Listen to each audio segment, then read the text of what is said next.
So, de 5 anos, praticamente, me back no parlamento, vou começar, prometo que 10 anos,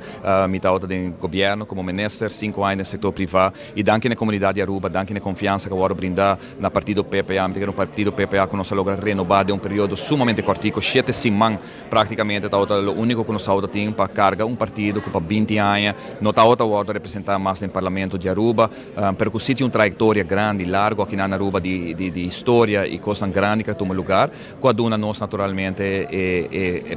benefício de dúvida que há em verdade desde 5 anos, que 2 anos passados para entrar marco me não lotava tem pensar mesmo que me lota back na arena política ou no parlamento, pero há que o hope honor que é backup como a de comunidade Aruba, que naturalmente está um grande, a surpassar a quantidade de votos no momento como sali foi de política na 2017, última eleição como participa, e me quer meta na que nós apoiamos dilante como partido PPA também está reglem também de manejo banhamento aqui forte, duro, de diálogo e de conversação e debate na que nós também riba do parlamento de Aruba. Sim, o que diferença do parlamento, o senhor tem uma experiência ampla em política. Sim, me convenci que sim, me quer que o povo a juzga político na última eleição não forma hopi clara, para que como te disse que ela cambia não somente a constelação de governo, para cambiar a constelação parlamentar.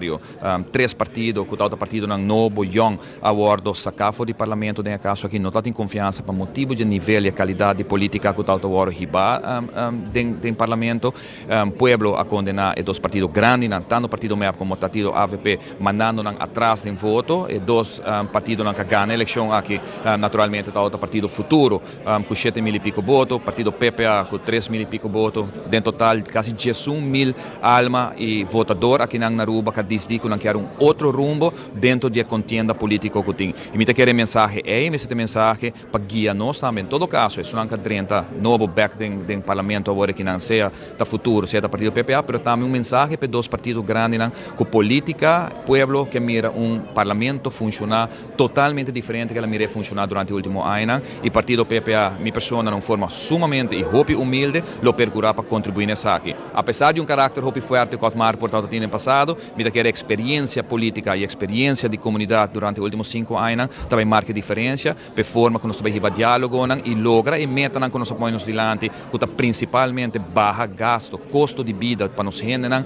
não merda com a banda de sala nós também está sentar, essa aí também está nossa tarefa principal, banda de saque nos pensionados, como estamos salubridade pública na Aruba, e com a cultura saque, maneira não sabia, me se toma lugar sem medida, me se toma lugar sem que vai aumentar a prima na nossa comunidade, e a única forma para lograr saque de reduzir gasto do governo e nós vigilar de cerca, para percurar desde a formação do governo e durante o próximo ano que o governo percurar para redução aqui toma lugar, para de forma aí nós podemos nos grande na backlog que não merece, na salubridade pública o que merece, e naturalmente tudo é ponto de atenção, maneira ensinança e outro por receber saque fora do governo de Aruba.